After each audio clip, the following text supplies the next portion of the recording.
Here, open your Bibles to 1 Kings chapter 1. And that is where we'll pick up in just a few minutes. We've been in a series over the past few weeks, and we're coming to the end of our series, The Big Story. We're retelling the big story of the Old Testament, one book at a time, or the past couple of weeks we've done 2 books at a time. The story of Scripture is a universal story. I mean, it narrows in to one family, one nation, but the beginning of the story is really important. The beginning of the story is about a God who creates the universe. And if the beginning of stories are important, then it tells us at the beginning of the story that this is not a story of a particular nation. It's a story of God. It's a story of a God who creates and then pursues humanity with his blessing. And no matter how much God pursues humanity again and again chooses death and not life, and chooses to spread the curse and not blessing. And so if the beginning of the story is important, then the end of the story is also important. And these books, Genesis through 2 Kings, hold together as something of a continuous story. And the end of 2 Kings is the end of that part of the story. And the problem with how the story ends here is that the people of God are defeated and they go into exile from the land in Babylon. Now that's a bad ending for a story. That's a bad ending for a movie. If you like movies that have happy endings, which I do, this is not that kind of movie, okay? This is not a happy ending when we get to 2 Kings. Now, we know that's not the end of the story. There's more that comes later. After exile, we find out some of what happens in exile in the book of Daniel, and then Ezra and Nehemiah, what happens after exile and all of that. But those books actually are placed at the very end of the Hebrew Bible. They're kind of separated, not in the English Bible, but in the Hebrew Bible, they're kind of separated from Genesis to 2 Kings. Those books, Genesis to 2 Kings, kind of hold together as a single story. They're shaped in a way so that 2 Kings is the last part of the story. And so you might wonder, why would you tell the story like that? Why would you shape the story that way? If you're telling the grand story of your people, you begin in creation and then you end with exile and defeat, how is that a good place to end? So we don't see it in our English Bibles, but immediately following the book of 2 Kings in the Hebrew Bible are the prophets. Isaiah, Jeremiah, Ezekiel, the minor prophets, the 12 prophets. And the writings of the prophets come right on the heels of the defeat, right on the heels of the exile, to answer the question, why did this happen? Why? Why, in light of God's promise of land to Abraham? Why, in light of God's promise of an everlasting throne for David? Why does the throne end up being torn down and the people exiled from the land? Why does this happen? Is it because God failed? Is that why? Is it because God was unfaithful, didn't keep his promise? Did God fail in some way? And the answer is clear. No, God has not failed his people. His people, led by their kings, have failed their God. They have turned away. Now, if they turn back, Yahweh may lead his people back into the land once more. So the whole story, especially 1 and 2 Kings, shows the people why they ended up in exile in the first place, which also tells them a little bit about how they can return from exile. The basic idea of the book of Kings can be captured in this one statement in 2 Kings chapter 9, beginning in verse 6. I'll put it on the screen for you. So follow this. But if you and your descendants turn away from me, okay, this is about to happen. It's an if statement, but it's about to happen, and go off to serve other gods and worship them, this is what will happen. Then I will cut off Israel from the land I have given them. So this is foreshadowing. They're going to be cut off from the land. This is why. The temple will become a heap of rubble, and then all who pass by will be appalled and will scoff. And they will say, what will they say? Well, they're going to ask a question. Why has Yahweh done such a thing to his land and this temple? And the people will answer, because they have forsaken Yahweh their God, who brought their ancestors out of Egypt, and have embraced other gods, worshiping and serving them. That is why the Lord brought all this disaster on them. So this is before all of this happens. And it is crystal clear why it is going to happen. Because the people have embraced other gods, worshiping and serving them. That is it. In a nutshell, this story is about good old-fashioned simple idolatry, worshiping and serving other gods. That's what 1st and 2nd Kings is all about. So let's begin. We'll kind of walk through this. Chapter 1 of 1 Kings picks up right after David is about to die. David's about to die, and so who's going to replace David as king? David was a great king, man after God's own heart, and one of his sons, Adonijah, is going to sit on the throne. He gets a kind of entourage of people, goes out, makes sacrifices, and has them all proclaim Adonijah is king. Long live Adonijah. Well, the only problem is that David had made an oath to Bathsheba, and Solomon was supposed to be king. And if you know anything about kings and lines of succession, when one guy says, I'm the king, and another guy says, no, I'm the king, it gets really messy. Usually it gets really violent and bloody, and that is pretty much what happens here. In chapter 2, Solomon does become king, and David tells him, be strong, be courageous, observe what the Lord your God requires, walk in obedience to him, follow all his decrees and commands, do this and you will prosper in all you do. That's chapter 2, verses 2 and 3 there. So Solomon takes the throne, but the thing about Solomon is he's a really Jekyll and Hyde kind of figure. You never know who's gonna show up, the good side of Solomon or kind of the dark underbelly, evil side of Solomon. And right off the bat, we see Solomon systematically, we see kind of the ruthless, violent side, because Solomon systematically eliminates Adonijah and all the others who supported him. Solomon wants total control, and so he kills all the people who are a threat to the security of his throne. And we can't help but remember how it was that David came to power.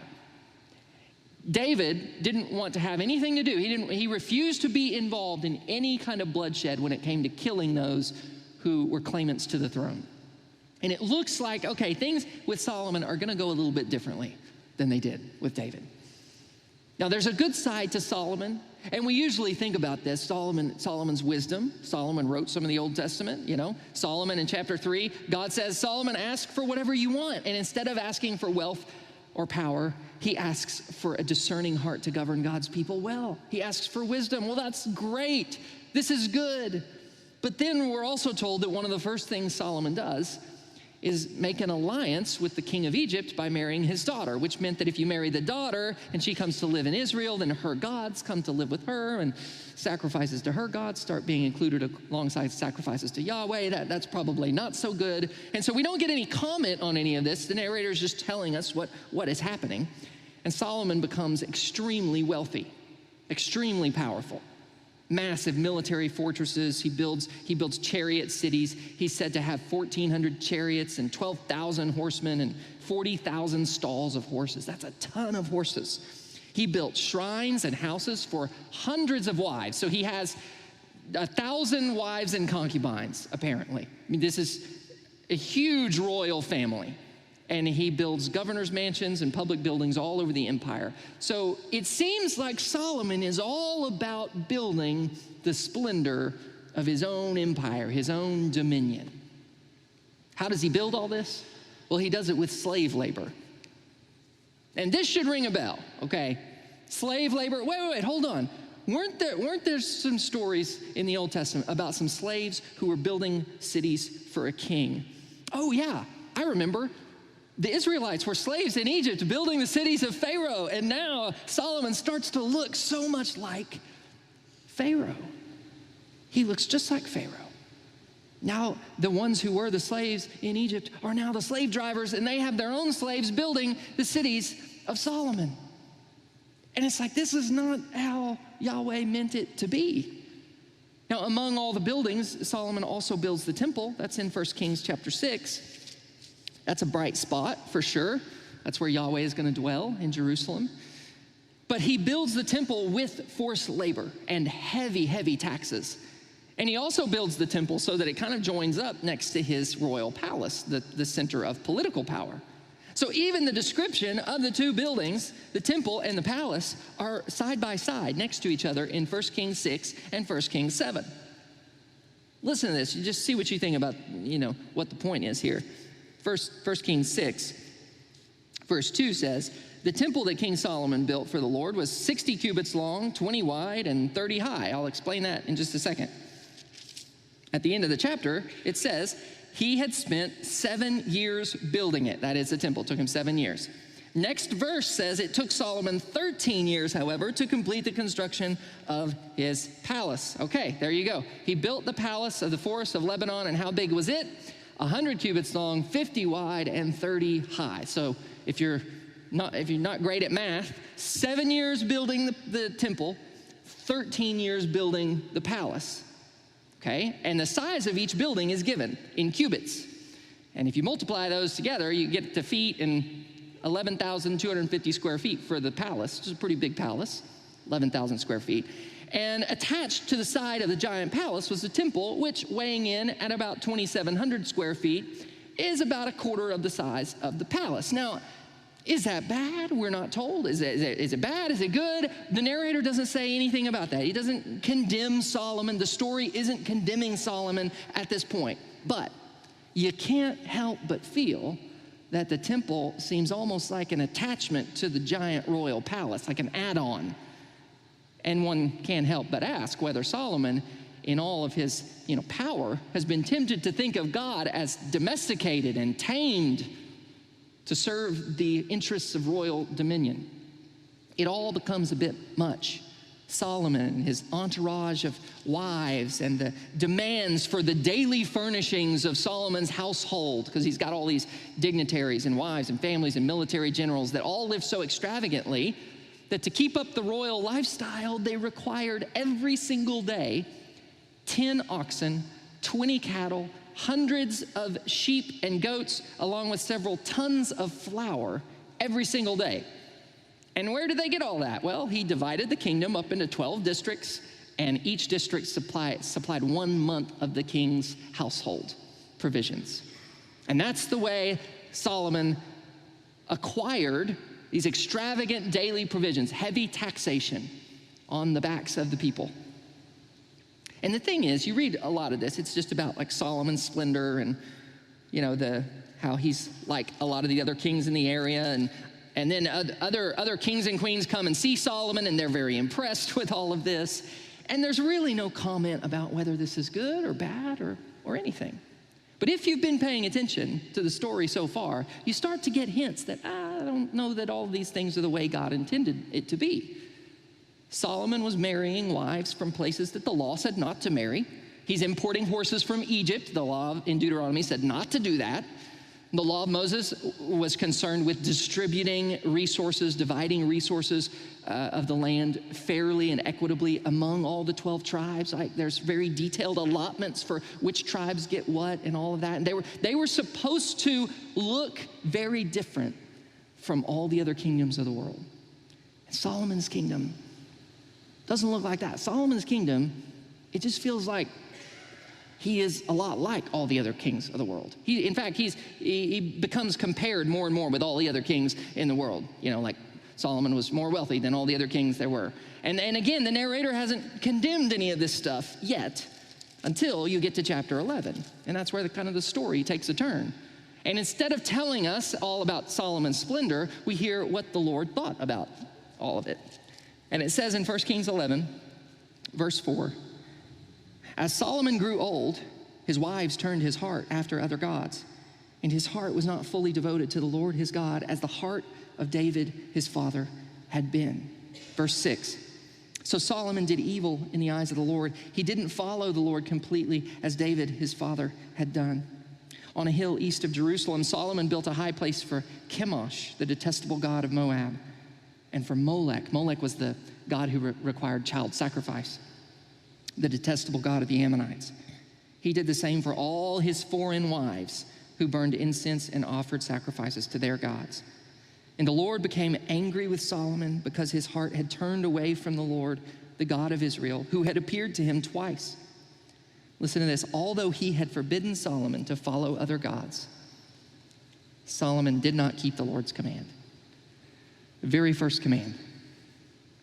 No other gods before me. Don't serve any other gods. Don't worship the Lord your God and serve him only. Broken. First command. And that is, in a nutshell, God's perspective and the perspective of all the prophets whose writings will fill out the rest of the Old Testament. The whole story about a king and all of his splendor, has more splendor than any other king in the earth. All of that He consolidates his own power through bloodshed and taxes and slave labor. It's all leading up to, this is all showing us his heart turned away to serve other gods. In so many ways, idolatry, we think about it like, okay, so what if he offers some sacrifices, da-da-da. No. Idolatry is bound up with all of this other stuff. Serving other gods, it's intermingled with all these other oppressive political systems and power-hungry kings and pleasure-seeking kings. Because the false gods were just made up gods. If a king gets to make up a god, a king gets to kind of decide what the rules are, and usually it's just all about the king gets to do whatever the king wants. These other gods were just invented to serve the needs of those in power. I mean, that's kind of the point. The stories of Solomon's extravagance, these stories, they show us where his heart is. His heart has turned away from God to false idols, which really just becomes self-seeking. We know his heart's turned away. Before we even hear the narrator tell us about this, we see it. And so goes the whole story of the kings of Israel. I mean, we kind of set up the story with Solomon, so we don't need to go into much detail with the rest of the kings, but it happens again and again. The kings turn to serve idols, but idolatry is never just bound up. It's not just a simple matter of failing to uphold some certain religious obligations. The stories of idolatry are told in terms of bloodshed and kings seeking power and seeking control and seeking their own comfort. Even the approval of other kings in the area. The kingdom is then torn from Solomon. There's a civil war. There's between the north and the south. There's lots of unrest. And in the middle of that, idolatry. So in the middle of all the war and all the bloodshed, like it's all mixed up with idolatry. Sir, you turned away from the Lord. This is what happens. Look. In fact, the very moment the kingdom is torn in two, idolatry is at the center of it. A king named Jeroboam makes 2 golden calves and says, "This is your God who brought you up out of Egypt." Now, if that rings a bell, there's a golden calf incident in Exodus with 1 golden calf, and they're doubling down on this golden calf thing. I don't think it's going to go very well. And the stories just get worse and worse. There'd be a king who begins his reign, and then he's killed by someone else, and there's, pleasure-seeking and bloodshed and violence, and then there's another king, kills off entire families of their opponents. I mean, it's just lust for power, and, the king is killed again, and so on and so forth. And at the center of all of it is just idolatry. Again and again, the point is they've turned away to serve other gods, and this is what that looks like. They're all connected. Service to other gods looks like this. The story makes it clear. Turning to serve idols basically looks like just turning to serve yourself. If an idol is really nothing, isn't that idol worship is just like self-worship? It's just self-seeking. Bloodshed is what it looks like to serve other gods because that's what it looks like when kings are out for their own power at all costs. Or pleasure-seeking is what it looks like to serve other gods because that's what it looks like to serve yourself. Now, the worst king of all of them is King Ahab. And there's a story of this guy named Naboth who has a vineyard. And he just, this vineyard has been in his family line since the days of Joshua.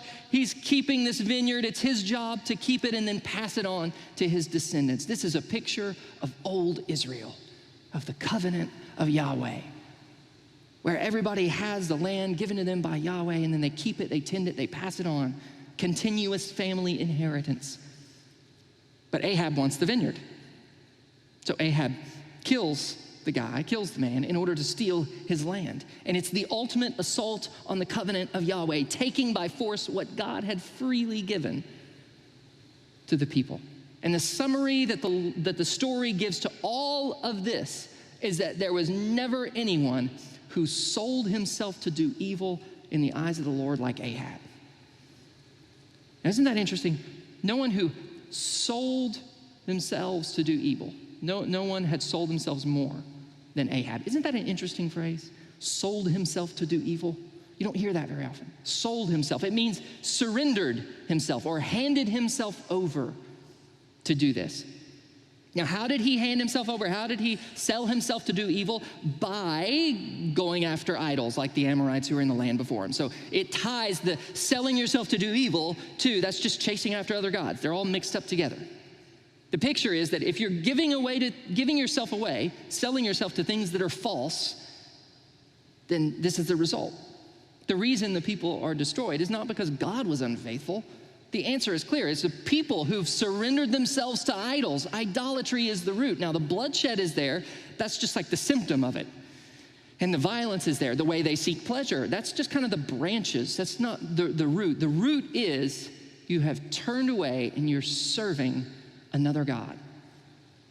Serving self. The root is idolatry. The way they grab for power, that's just the branches. There are points at which it seems like everything might turn around. The prophets Elijah and Elisha are in this, and they're calling the people back, and maybe the people will turn around. You know, the prophets call them back to the covenant, and despite their efforts, despite the prophets giving warning after warning and chance after chance, the curse continues to spread, and the north and the south spiral out of control.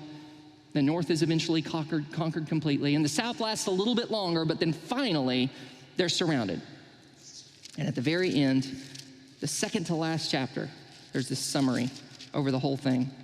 And it's 2 Kings 24, verse 20. It says this: "It was because of the Lord's anger that all this happened to Jerusalem and Judah. And in the end, he thrust them from his presence." He thrust them from his presence, literally from before his face. The Hebrew word is face. They are exiled not only from the land, but they are exiled from the face of the Lord, from the Lord's presence. This exile from God's presence at the end of the story harkens all the way back to the beginning of the story in Genesis. In the Garden of Eden, Adam and Eve hid amongst the trees of the garden. They hid from the face. They hid from the presence of the Lord in the garden after they had sinned. They were exiled from the garden, exiled from his presence. And then here we are again. We're here in the same spot, exiled again from God's presence. Why do we keep ending up here again and again? And the answer in 1st and 2nd Kings is that deep down at the root of all of this, why we end up exiled from God's presence, all the violence, selfishness, sin, evil, it's all turning away from God to sell ourselves to other things. The root of humanity's problem is idolatry. Now, my sense is that we don't typically think our main problem is idolatry because we're not making sacrifices to other gods or anything like that, in our backyard. And yet, at the root of all of our turning away from God is a turning to something else. Selling ourselves to something which is, to us, more valuable or more desirable, like power or comfort or control or approval. Down at the root, there seems to be 4 basic, deep root idols. Tim Keller talks about idols and counterfeit gods. There's also a book called No God But God by Dick Keyes, and he talks about these 4 root idols. The first idol is the idol of power. And the idol of power sounds like this. It sounds like life only has meaning. I only have worth if I have success, if I have influence, status, power, achievement. This is where your heart longs for recognition, longs to be admired, longs to gain status. You fear shame. You get angry when you are snubbed. The root idol there is power. The second is the idol of comfort. Life only has meaning. I only have worth if I have a certain quality of life or this kind of comfort or pleasure in my life. That's how I know that life is good. That's how, if I have these things. This is where your heart longs for maybe satisfaction or fulfillment, contentment, happiness, at all costs. You fear suffering. Anyone who gets in the way of your comfort or happiness is an obstacle. The root idol there is your own comfort. The third idol is the idol of control. This is a big one. Life only has meaning. I only have worth if I have certainty, if I have security in my life, control. This is where your heart longs for everything to go according to your plan. Because according to your plan, this will bring peace. This will bring security. You fear loss. And if I can control everything, I can prevent loss. The root idol is control. So you get angry when you can't control. The fourth idol is the idol of approval. Life only has meaning, and I only have worth if I'm loved, if I'm accepted by this person or these people. This is where your heart longs to be liked, longs to be wanted, desired, loved. You fear rejection. The root idol is approval. And it's easy for us to point at someone who, works too much and say, well, look at that, they work, they overwork, and they're worshiping their work. But it's not as simple as that. Down at the root of what's driving your life, what you're worshiping might not be work at all. It might be really the idol of power, the sense of achievement and success. You fear failure and the shame associated with it, so you overwork because this achievement is what gives your life meaning. But you might also overwork for a different reason. You might overwork because down at the root, what's driving your life and what you're worshiping is really comfort, a certain quality of life. You fear being deprived and not having what you need or want in the future, not having enough. And so you overwork because your idol is your own comfort. You've got to maintain a certain level or quality of life or whatever it is to have worth and meaning. This is how I know my life is good. If I can secure enough, I will have enough. I'll never fear suffering or doing without. Or it could be that you desire security and you worship control and certainty in life. If you fear loss and instability, you overwork. You work so you're trying to control your future and create security for yourself. Or you fear rejection. Maybe the idol is approval. And so work comes in with colleagues, or you want to impress a parent or a supervisor. You want the approval. You fear rejection, so you work harder and harder to get the approval. See, you won't be able to fix an over-attachment to work, so to speak, without addressing what's at the root of it. What's the root of your heart? What's your heart turn towards when it turns away from God? And the same goes with money and most other things. You think about, is money your idol, or is it really power? Like this is how you get status or, admiration of other people. Or are possessions your idol, or is it really approval from others? Is money your idol, or is it really certainty and security? And this is how you control, the future. Are possessions your idol, or is it really about your own comfort? Or think about your relationships with other people. Our idols typically draw in, consume kind of every area of our lives. Do relationships become more and more about your own recognition or gaining admiration from people? Or do the relationships become frustrating when they disrupt your sense or need for control or security? Do relationships become more and more about your need for approval? Or do relationships become frustrating when someone gets in the way of your own comfort? So be honest, this is hard, and no elbowing the person next to you either. What's going on at the root down in your heart? This is all of us, and it's really hard to face our own kind of idolatry. But here's why it's important. Every idol is false, tells us something false, makes a promise that it can't deliver. They all make false promises. If you worship approval, you'll never feel left out or rejected. Well, that's not true. If you worship comfort, you'll always have what you need, and you'll never suffer. No, it's not true. Or if you worship power, you'll always be admired, and you'll never feel shame. Nope, that's not true.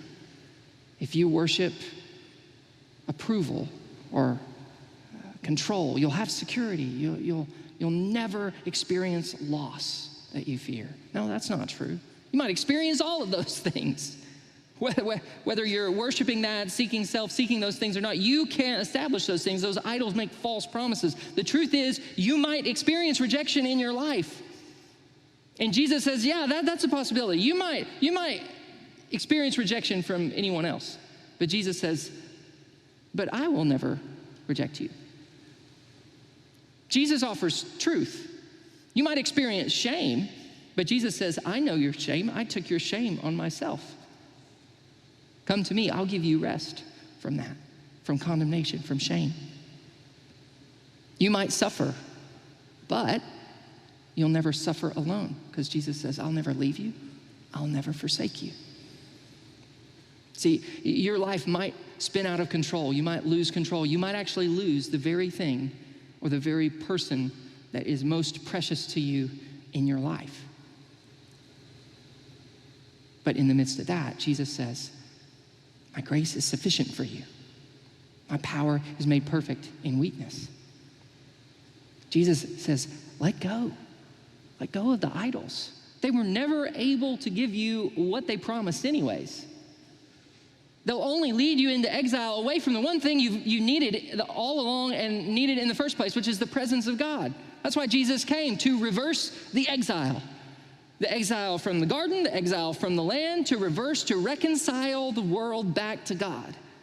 The end of the story is that despite all the times that God's people turned away from him, God never stopped looking for us. Jesus came to break the curse, to reverse the exile, to restore God's presence. So the very God who gave the command to worship and serve him alone, he came in the flesh to suffer the penalty for all the times humanity would break that command, for all of humanity's idolatry. And at the cross, as Jesus died, he made good on every single time that God had promised humanity, I will be with you. So what the cross is saying, I said I will be with you. Here it is. I will be with you. No more exile, no more separation from God's presence. I will be with you. Just the promise that no matter what, because of the cross, I came to be with you. I said I would be with you, and I will be with you. You will never be alone. And it's funny, if you go back all the way to the beginning of the story in the garden, you realize how profound it is that after all the striving and all of the things humanity is trying to secure their own blessing and all of these things that you see in the story of Israel and all the ways that people get it wrong, all we really want in the depths of our hearts we had in the garden at the very beginning. What we really want is to walk in the presence of God, experiencing his life and delighting in his blessing and his goodness and his approval and his love. That's why the psalmist says, delight yourself in the Lord and he will give you the desires of your heart, because the true desire of our hearts is to delight in God's approval, love, goodness, beauty, and truth. Trusting the gospel of Jesus Christ means letting go of all of the striving. Like you've tried, you've strived, you tried, but all of it was there in the garden. Just let go of the striving. Let go of trying to find all of the things that you think will satisfy.